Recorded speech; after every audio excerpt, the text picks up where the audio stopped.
Chapitre 7. La plus puissante prière. L'imagination est le commencement de la création. Vous imaginez ce que vous désirez, puis vous croyez l'avoir reçu. Tous les rêves peuvent être réalisés par celui qui est suffisamment discipliné pour y croire. Tous les rêves peuvent être réalisés par celui qui est suffisamment discipliné pour y croire. Les gens sont ce que vous décidez qu'ils sont. Un homme répond à la façon dont vous le voyez. Avant qu'il ne change, vous devez avoir un nouveau regard sur lui. Deux hommes regardaient par les barreaux de leur prison. L'un vit la boue, l'autre les étoiles. Dale Carnegie. Des siècles auparavant, Ésaïe demanda : « Qui est aveugle, sinon mon serviteur, et sourd comme le messager que j'envoie ? Qui est aveugle comme celui qui est en paix avec moi, ou si aveugle comme le serviteur de l'Éternel ? » Ésaïe. L'homme en paix ne juge pas d'après les apparences, mais il juge selon la vérité. Il voit les autres comme il désire lui-même être. Il n'entend que ce qu'il veut entendre. Il ne voit que le bien chez autrui. En lui, il n'existe aucune condamnation, car il transforme le monde par ce qu'il choisit de voir et d'entendre.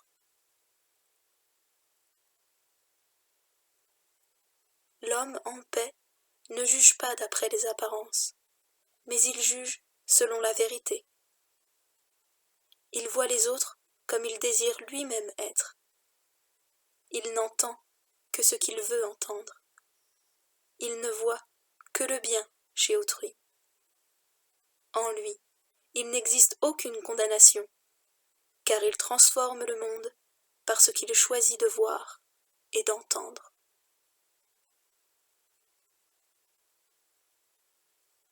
Un roi qui est assis sur le trône du jugement dissipe tout mal par son regard.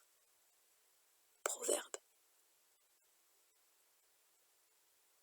La sympathie pour les êtres vivants, dans la mesure des limitations humaines, n'est pas dans la conscience du roi, parce qu'il a appris à séparer leurs fausses conceptions de leur être véritable. Pour lui, la pauvreté n'est rien d'autre que le sommeil de l'abondance. Il ne voit pas des chenilles, mais des papillons colorés en devenir. Il ne voit pas l'hiver, mais bien l'été endormi. Il ne voit pas un homme dans le besoin, mais bien Jésus endormi. Il ne voit pas un homme dans le besoin, mais bien Jésus endormi. Jésus de Nazareth, qui faisait fuir les démons de son regard, est endormi dans l'imagination de tout homme. L'homme doit l'éveiller dans son subconscient par sa propre imagination et en affirmant : « Je suis Jésus ». Là, et seulement là, pourra-t-il le voir, car l'homme ne voit que ce qui est éveillé en lui-même. Le centre sacré de la création est l'imagination de l'homme. Le centre sacré de la création est l'imagination de l'homme. L'enfant saint est la conception de lui-même selon la définition de la perfection donnée par Ésaïe. Rappelez-vous les paroles de saint Augustin. Tard, je t'ai aimé. Tu étais au-dedans de moi, mais je te cherchais à l'extérieur. C'est vers votre propre conscience que vous devez vous tourner. car elle est la seule réalité. Là, et seulement là, vous réveillez ce qui est endormi. Si le Christ, 1000 fois à Bethléem pourrait naître, s'il n'est pas né en toi, ton âme est toujours triste. Hymne classique. C'est vers votre propre conscience que vous devez vous tourner, car elle est la seule réalité. Là, et seulement là, vous réveillez ce qui est endormi. Si le Christ, 1000 fois à Bethléem pourrait naître, s'il n'est pas né en toi, ton âme est toujours triste. La création est complétée. Vous appelez votre création à naître sur le plan physique, en ressentant la réalité de ce que vous désirez. Un ressenti attire ce qui est de sa nature, mais il ne crée rien, il attire seulement. Tout comme le sommeil est sollicité en ressentant « je suis endormi », Jésus-Christ est aussi sollicité en ressentant « je suis Jésus-Christ ». L'homme ne voit que lui-même. Rien ne lui arrive qu'il ne soit pas déjà. Les gens émergeront de la foule, attirés par vos pensées. Vous les rencontrerez apparemment par hasard, mais vous découvrirez qu'ils sont en harmonie avec vos pensées, avec ce que vous êtes. Parce que vos ressentis intérieurs s'expriment continuellement à l'extérieur de vous.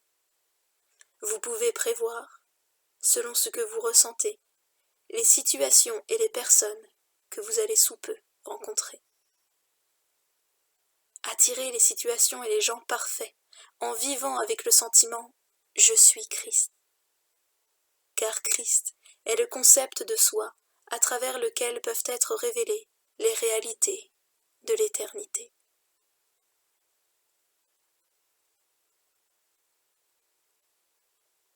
Parce que vos ressentis intérieurs s'expriment continuellement à l'extérieur de vous, vous pouvez prévoir, selon ce que vous ressentez, les situations et les personnes que vous allez sous peu rencontrer.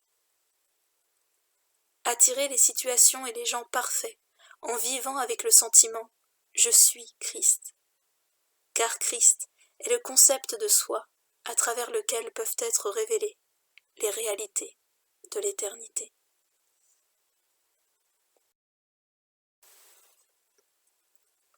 Notre comportement est influencé par nos suppositions subconscientes, selon notre rang social et intellectuel, et par celles des gens que nous croisons. Cherchons et évoquons le plus haut rang, le plus noble de tous, celui qui délivre l'homme de la mort et le revêt de la gloire immortelle. Ressentons « je suis Christ », et tout notre comportement se modifiera subtilement et inconsciemment en accord avec ce ressenti. Nos suppositions subconscientes se transposent toujours hors de nous-mêmes, de sorte que les autres nous voient consciemment comme nous nous voyons inconsciemment. Nos suppositions subconscientes se transposent toujours hors de nous-mêmes, de sorte que les autres nous voient consciemment comme nous nous voyons inconsciemment. Elles dévoilent par leurs résultats dans notre vie ce que nous avons choisi subconsciemment d'être et de vivre. Ressentons « je suis Christ » jusqu'à ce que notre désir conscient devienne notre supposition subconsciente. Nous tous qui, le visage dévoilé, contemplons la gloire de Dieu, nous sommes transformés en la même image avec gloire en gloire, qui vient du Seigneur, qui est Esprit. Corinthiens. Réveillons le Dieu en nous, et que soient détruits ses ennemis. Il n'y a pas de plus puissante prière. Réveillons le Dieu en nous, et que soient détruits ses ennemis. Il n'y a pas de plus puissante prière.